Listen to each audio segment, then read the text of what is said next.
और इसमें हिंदू मुसलमान किया जाए। जो हमारे उत्तर प्रदेश के मुख्यमंत्री जो शब्द बोल रहे हैं, ये सब तो उस समय औरंगजेब बोलता होगा। वो कह रहे हैं कम बखत, इस कम बखत को निकालो। एक उत्तर प्रदेश का, देश के सबसे बड़े सूबे का मुख्यमंत्री ऐसे शब्द बोलता है, कम बखत, गिद्ध, सुअर, विरोधियों के लिए ये गिद्ध हैं, सुअर हैं, यूपी भेज दो, हम इलाज कर देंगे। इलाज ही तो औरंगजेब कर रहा था अपने टाइम पे। हमारे देश को संविधान तो 1950 में मिला है। आज के दौर में तो हम गैर संवैधानिक की बात नहीं कर सकते। आज के दौर में तो हम किसी को मिटाने की, किसी की गर्मी निकालने की, किसी को सबक सिखाने की बात नहीं कर सकते। ये जो आज भी औरंगजेब के अवतार बैठे हैं कुर्सियों पर और आज भी औरंगजेब की भाषा बोल रहे हैं, ये चिंताजनक है। वजन 5 ग्राम मान लिया जाए तो 10,000 लोगों की हत्या रोजाना करता था।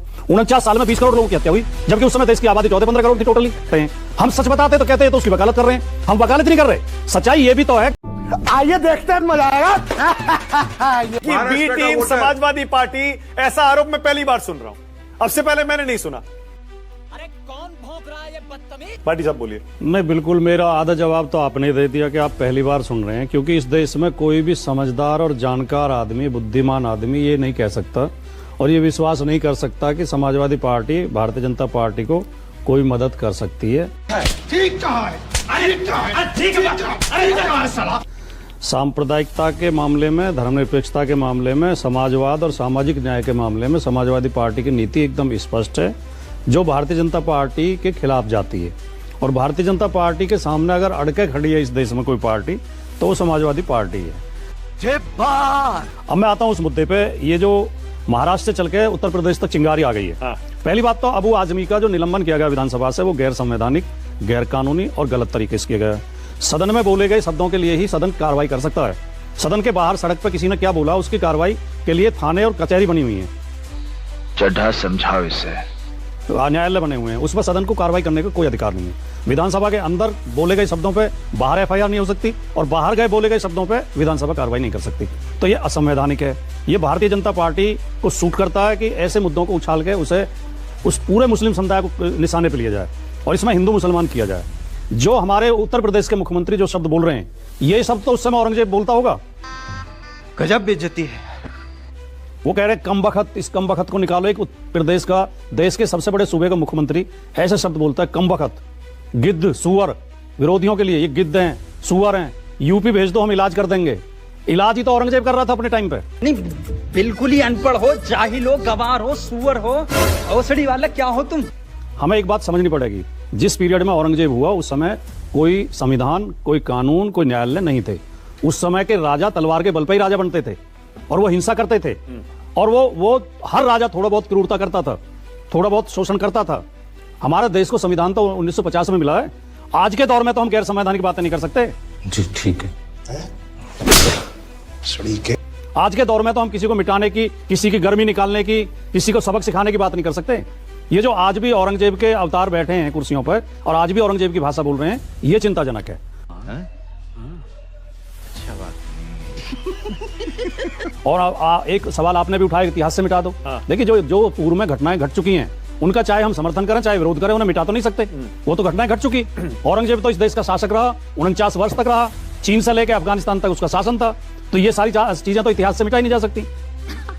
सही पकड़े हैं। औरंगजेब ने कुछ गलत किया, हम भी मानते हैं गलत किया, उन बातों का समर्थन नहीं कर सकते। तो तारीफ क्यों कर रहे हैं आपके नेता? नहीं, अब तो सच बोल दे भोसड़ी के।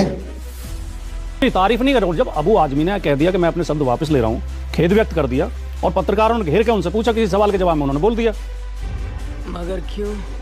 तो ऐसा नहीं है कि समाजवादी पार्टी, आपके नेता ने भी उनका समर्थन कर दिया। अखिलेश यादव ने क्या लिखा उन्होंने? सच की जुबान दबाई नहीं जा सकती। क्या मतलब इसका? ये फंस गया सीएम। अखिलेश यादव जी ने उस कार्रवाई का विरोध किया है कि जो गलत तरीके से अबू आजमी को विधानसभा से वो किया गया, निलंबित किया गया।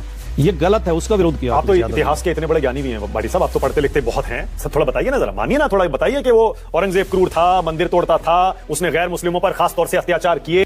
आप कहाँ थे ज्ञानी बाबा? उसको हिंदुस्तानी लोग पसंद नहीं करते। असल में है क्या, इस तरह की चर्चा करते समय भारतीय जनता पार्टी और उनके प्रवक्ता और उनके समर्थक जो है गलत तथ्य देकर लोगों को उकसाते हैं। और अगर हम उनका विरोध करते हैं, हम सही तथ्य बताते हैं, तो ऐसा लगता है हम औरंगजेब की वकालत कर रहे हैं, जबकि सच बताना जरूरी है। अभी ये बड़ी अच्छी बात कही आप। कल ही मेरे साथ एक डिबेट में बैठे बीजेपी प्रवक्ता ने कहा कि 1.25 मन जनेऊ रोजाना कटवा के इतने लोगों की हत्या करके औरंगजेब खाना खाता था। 1.25 मन जनेऊ का मतलब क्या हुआ? अगर एक जनेऊ का वजन 5 ग्राम मान लिया जाए तो 10,000 लोगों की हत्या रोजाना करता था। 49 साल में 20 करोड़ लोगों की हत्या हुई, जबकि उस समय देश की आबादी 14-15 करोड़ थी टोटली।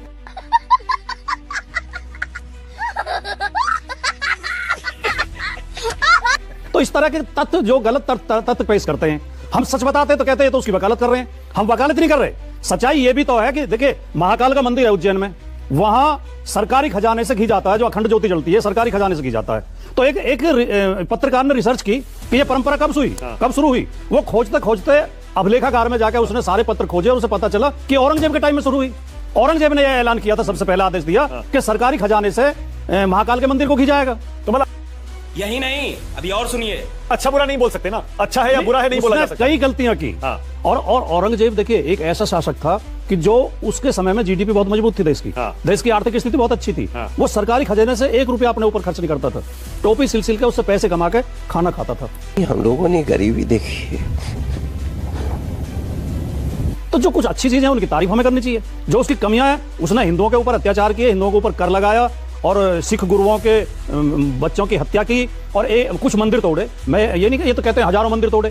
8 या 9 मंदिर औरंगजेब के पीरियड में टोटल तोड़े गए। 4-5 मंदिर उसने बनवाए भी, 4-5 मंदिरों को उसने जमीनें भी दान दी, आर्थिक रूप से भी मदद की।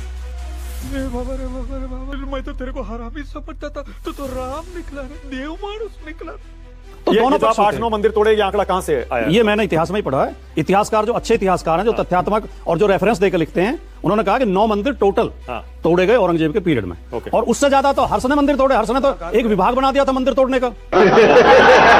पूरा मंत्रालय था हर्ष के उसमें। राजतरंगिणी में आप पढ़िए, राजतरंगिणी में लिखा है कि हर्ष ने एक पूरा विभाग बना दिया था मंदिरों को तोड़ के। उनके अंदर जो सोने चांदी की मूर्तियां होती थी उन्हें लाके उसके कोष में जमा किया जाता था।